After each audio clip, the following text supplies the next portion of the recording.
Welcome back, everyone, to Lunchtime Politics. And now here are some of your stories in brief. The 12 sectoral ad hoc committees inaugurated by the state governor of Enugu State, Ifeanyi Ugwuanyi, to review the programs and activities of the government in the last 4 years and make recommendations that will reposition the state for optimized service delivery and good governance in the state. They have submitted their reports. The governor will receive the various sectoral develop roadmap and policies with thanks, promising to assemble a sound team that will implement it to the letter.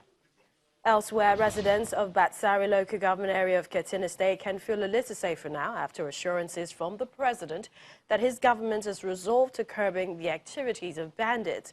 President Muhammadu Buhari delivered the message himself during a visit to the state, where he met with internally displaced persons in the local government.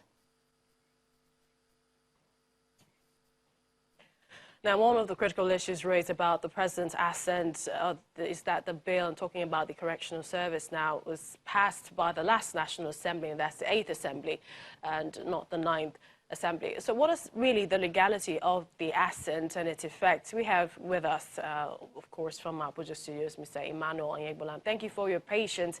Let's really ask you now, I mean, does that invalidate it in any way? After many months of being before the president's table, of course, after the 8th Assembly was dissolved in June, and what does it say with regards to the constitutional provisions on such documents? Well, the Constitution is emphatic and direct on this issue. If you go to Section 58, subsection 4, it says that the President has within 30 days to confirm his assent or withdrawal of assent committed specifically to the National Assembly.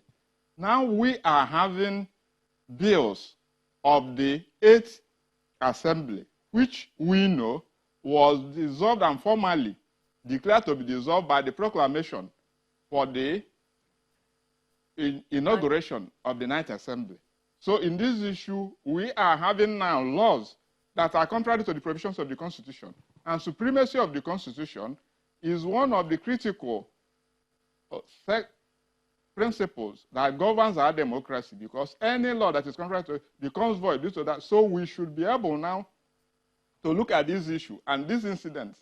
If after 30 days, as required by the Constitution, bills have been transmitted and there's nothing said about it, and then at any other time, even after the expiration of the Assembly, the President now assents and it becomes a law, I think this is really contrary to the spirit of the Constitution. But I must say, address it on that according to reports, Senator Enang said that the bill was transmitted to him on July the 20th and was assented in August the 14th, saying that the President signed within the 30-day period. I think he talked about the bills being passed by the legislature and there are other processes of assembling which the clerk of the assembly undertakes before it goes, is forwarded to the presidency. And so, he's saying all of that process, but from when it got to him and when it was signed is within 30 days. We are still a part of Nigerian public. We know when the 9th Assembly was inaugurated, and the only principle, the Assembly was inaugurated and it went on a break before it came back, and always on a second recess. A few days of second recess, when the Senate now has to suspend its rule and its break to confirm presidential nominees for ministerial appointments. In the course of this, a bill by its rules must pass through what? 3 readings, first, second, and third reading, before the rituals of engrossment and the rest and being transmitted. So I will personally oppose this submission that this bill was from the 14th, because every Nigerian is a part of it. If we had seen any special passage of these bills, we would have seen it, and then it is not in doubt. Basically, the bill was an 8th National Assembly, including the second bill that goes with this. We have 2 bills now, and last week another bill was assented to. Were all of them transmitted on 14th of July, or were they passed by this assembly? These are the questions which critically we have to address and then be able to face him on that. All right, we appreciate your time. Thank you so much, Mr. Emmanuel Aegbunam, for joining us on the program. Definitely things we will be talking about. But let's take you to another story, and that is the son-in-law to the presidential candidate of the People's Democratic Party, Alhaji Atiku Abubakar, is to remain in custody until a federal high court in Lagos hears his bail application today, the 14th. Well, the decision to keep Mr. Abdullahi Babalile in custody follows his arraignment by the Economic and Financial Crimes Commission, EFCC, for alleged money laundering. The EFCC also arraigned Alhaji Atiku Abubakar's lawyer, Mr. Upen Giwa Osage, and his brother, Ehunse Giwa Osage, for 3 counts of alleged money laundering to the tune of $2 million in the build-up to this year's general elections without going through any financial institution. The resident electoral commissioner of INEC in Cross River State, Dr. Franklin Braye, who resigned his duty last week, will today pick a nomination form at the All Progressives Congress office in Abuja. The electoral umpire had asked Dr. Braye to step aside and condemned the announcement of his political ambition on the premises of INEC last week, that is, and was told to step aside for the administrative secretary to take over. The commission said Dr. Braye failed to follow laid-down procedure in his resignation.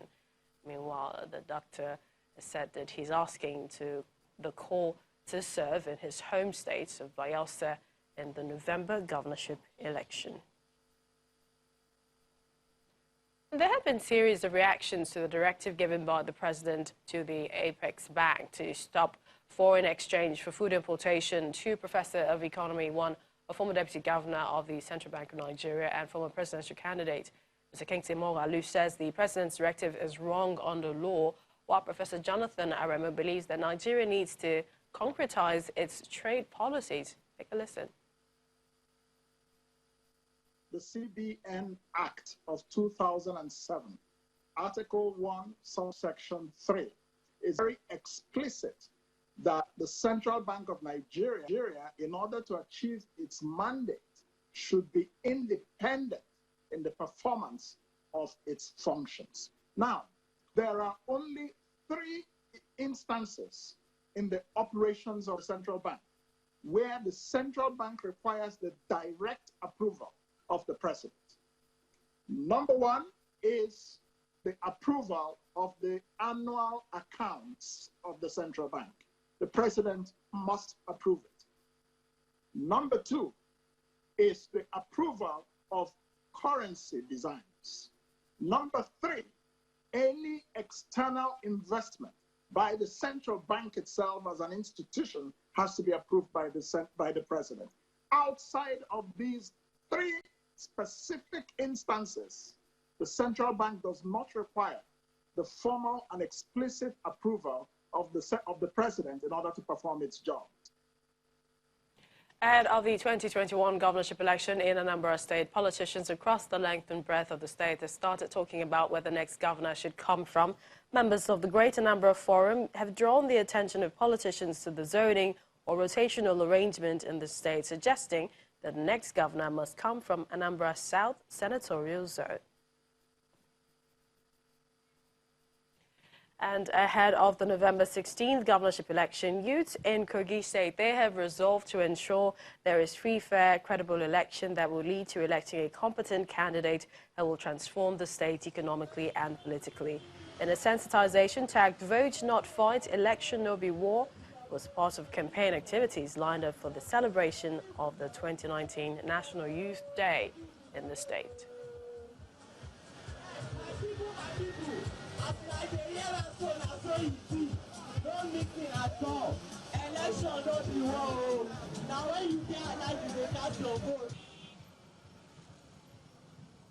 That's the show this afternoon. Many thanks for watching. Don't forget you can join the conversation on our social media platforms at Channels TV, at CTV Politics, #LunchtimePolitics. I'm Millicent Walker. I'll see you soon.